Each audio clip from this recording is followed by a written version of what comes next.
आप सभी को हमारा नमस्कार। मेरा नाम आस्था नीलेश मोरोलिया है। मेरा नाम शौर्य नीलेश मोरोलिया है। आज हम इस छोटे से नाटक में हमारी रानी अवंतीबाई लोधी के जीवन की कुछ बातें बताएंगे।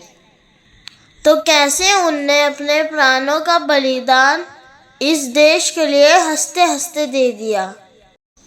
आजादी कहने के लिए कितना छोटा शब्द है, लेकिन इसे पाने के लिए हमारे देश के कितने जवानों, कितने वीरों ने और कितनी ही वीरांगनाओं ने अपने प्राणों का बलिदान हंसते हंसते दे दिया। उन लोगों में हजारों करोड़ों संख्याएं शामिल थी जिन्होंने हमारे देश के लिए अपने प्राण की आहुति आसानी से दे दी। इन हजारों करोड़ों लोगों में एक नाम आता है हमारी रानी अवंतीबाई लोधी का, जिन्होंने अपने प्राण का बलिदान इस देश के लिए हंसते हंसते दे दिया। आज की इस छोटे से नाटक से हम हमारी रानी अवंतीबाई लोधी के जीवन काल की कुछ बातें प्रस्तुत करेंगे। रानी अवंतीबाई लोधी भारत के प्रथम स्वाधीनता संग्राम सन 1857 में महत्वपूर्ण भूमिका निभाने वाली प्रथम महिला शहीद वीरांगना थी।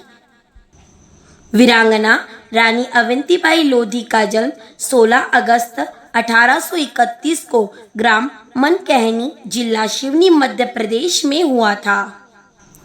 उनकी माता का नाम कृष्णाबाई व पिता का नाम राव जुझार सिंह था।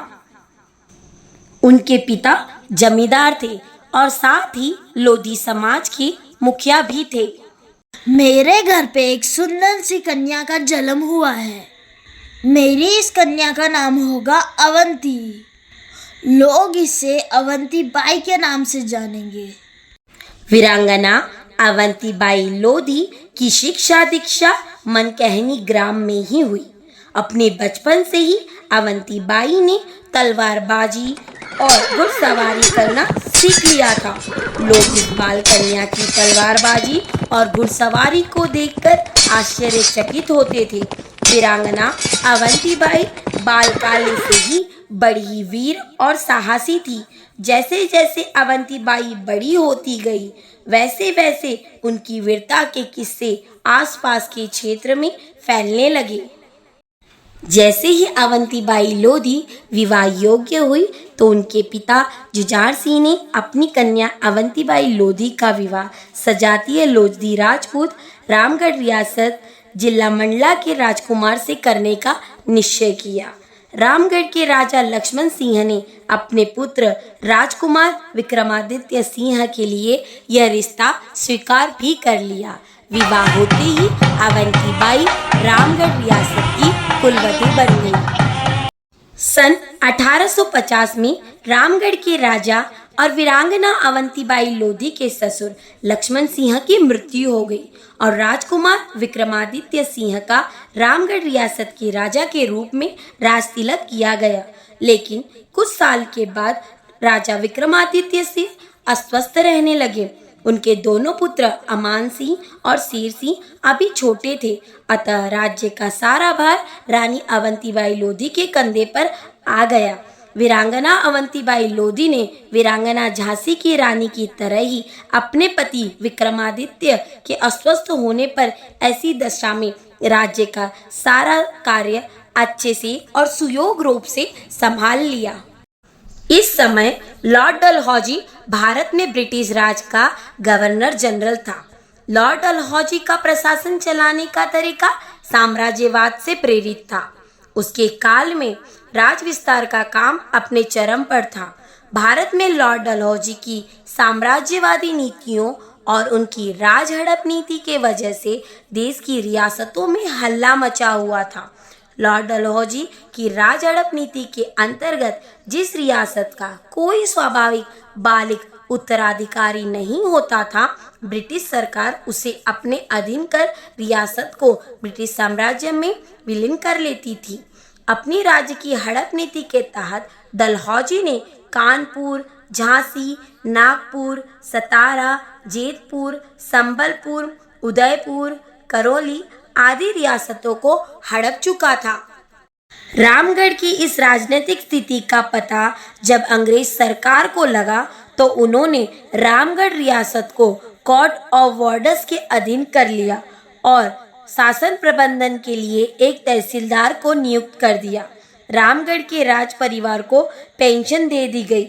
इस घटना से रानी वीरांगना अवंतीबाई लोधी काफी दुखी हुई, परंतु वह अपमान का घुट पी कर रह गई। रानी उचित अवसर की तलाश करने लगी। मई 1857 में अस्वस्थता के कारण राजा विक्रमादित्य का स्वर्गवास हो गया। सन 1857 में जब देश स्वतंत्र संग्राम छिड़ा तो क्रांतिकारी का संदेश रामगढ़ पहुंचा और रानी अवंतीबाई लोधी भी इसमें सम्मिलित हो गई।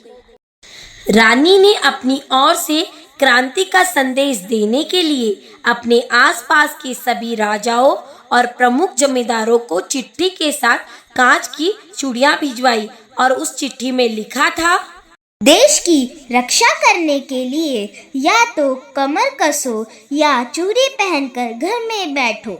तुम्हें धर्म ईमान की सौगंध, जो इस कागज का सही पता बैरी को दो। सभी देशभक्त राजाओं और जमींदारों ने रानी के साहस और शौर्य की बड़ी सराहना की और उनकी योजना अनुसार अंग्रेजों के खिलाफ विद्रोह का झंडा खड़ा कर दिया। जगह जगह गुप्त सभाएं कर देश के सर्व क्रांति की ज्वाला फैला दी। इस बीच कुछ विश्वासघाती लोगों की वजह से रानी के प्रमुख सहयोगी नेताओं को अंग्रेजों द्वारा मृत्युदंड दे दिया गया। रानी इससे काफी दुखी हुई। रानी ने अंग्रेज शासक के विरुद्ध विद्रोह कर दिया। रानी ने अपने राज्य के कोर्ट ऑफ वार्ड्स के अधिकारियों को भगा दिया और राज्य एवं क्रांति की बागडोर अपने हाथों में ले ली। ऐसे में वीरांगना महारानी अवंतीबाई लोधी मध्य भारत की क्रांति की प्रमुख नेता के रूप में उभरी। रानी के विद्रोह की खबर जब अंग्रेजों को पता चली तो वो आग बबूला हो गए। उन्होंने रानी को आदेश दिया कि वो मंडाला के डिप्टी कलेक्टर से भेंट कर ले। अंग्रेज पदाधिकारियों से मिलकर बयान रानी के युद्ध की तैयारी शुरू कर दी। इसके बाद वीरांगना अवंतीबाई लोधी ने अपने साथी के सहयोग से कितने ही क्षेत्रों में हमला बोलकर घुघरी, रामनगर और बिछिया इत्यादि क्षेत्र से अंग्रेज राज्य का सफाया कर दिया। इसके पश्चात रानी मंडला पर आक्रमण करने का निर्णय लिया। इस युद्ध में वीरांगना अवंतीबाई लोधी मजबूत क्रांतिकारी सेना और अंग्रेज सेना में जोरदार मुठभेड़ हुई और इस युद्ध में अंग्रेजों को रानी अवंतीबाई लोधी ने अच्छे से धूल चटाई। मंडला का डिप्टी कमिश्नर वॉशिंगटन लंबे समय से रानी से अपने अपमान का बदला लेना चाहता था, इसलिए वो दुगनी सेना लेकर रामगढ़ पर चढ़ गया। पर इस बार रानी अवंतीबाई की सेना अंग्रेजों की सेना के मुकाबले कमजोर थी, लेकिन फिर भी वीर सैनिकों ने साहसी वीरांगना अवंतीबाई लोधी के नेतृत्व में अंग्रेज सेना का जमकर मुकाबला किया। पर स्थिति को भांपते हुए रानी ने किले के बाहर निकलकर देवहारगढ़ की पहाड़ियों की तरफ प्रस्थान किया। रानी के रामगढ़ छोड़ने के बाद अंग्रेजों ने रामगढ़ पर कब्जा कर लिया और उसे बहुत बुरी तरीके से ध्वस्त कर दिया। अंग्रेजों ने रानी के पास आत्मसमर्पण का संदेश भिजवाया, लेकिन रानी ने संदेश को अस्वीकार करते हुए संदेश भिजवाया कि लड़ते लड़ते बेशक मरना पड़े, लेकिन अंग्रेजों के भार से दबूंगी नहीं। इसके बाद वॉशिंगटन ने अपनी सेना के द्वारा रानी अवंतीबाई लोधी की सेना को चारों तरफ से घेर लिया। अंग्रेजों की कई गुना अधिक समृद्ध सैन्य ताकत के बावजूद रानी ने आत्मसमर्पण नहीं किया। वो संघर्ष करते हुए 20 मार्च 1858 को देवहारगढ़ के युद्ध भूमि में स्वाभिमान, साहस, वीरता, स्वतंत्रता तथा मातृभूमि प्रेम का संदेश देते हुए अपने प्राणों की आहुति हंसते हंसते देकर रानी अवंतीबाई लोधी ने इतिहास में अपने आप को अमर कर दिया। तो ऐसी थी हमारी वीरांगना अवंतीबाई लोधी की जीवन कथा। इस कथा में हमने कुछ युद्धों का जिक्र नहीं किया है जिनमें उन्होंने अपनी वीरता और साहस का प्रमाण बहुत अच्छे से दिया है। उन्होंने अंग्रेजों पर कितनी ही बार विजय प्राप्त की थी। भारत सरकार के द्वारा रानी अवंतीबाई लोधी के सम्मान में 2 बार वर्ष 1986 व वर्ष 2001 में डाक टिकट जारी किए गए हैं। हमें इस बात का गर्व होता है कि हमारा जन्म ऐसे लोधी समाज में हुआ जिस समाज में हमारी अवंतीबाई लोधी का जन्म हुआ था। उनकी वीरता और उनकी बलिदान पे हमें गर्व है। आज उनके जन्मदिन पे अवसर पर उन्हें हम कहना चाहते हैं, आपकी वीरता पे हमें गर्व है। आपके बलिदान को हम सदैव याद रखेंगे।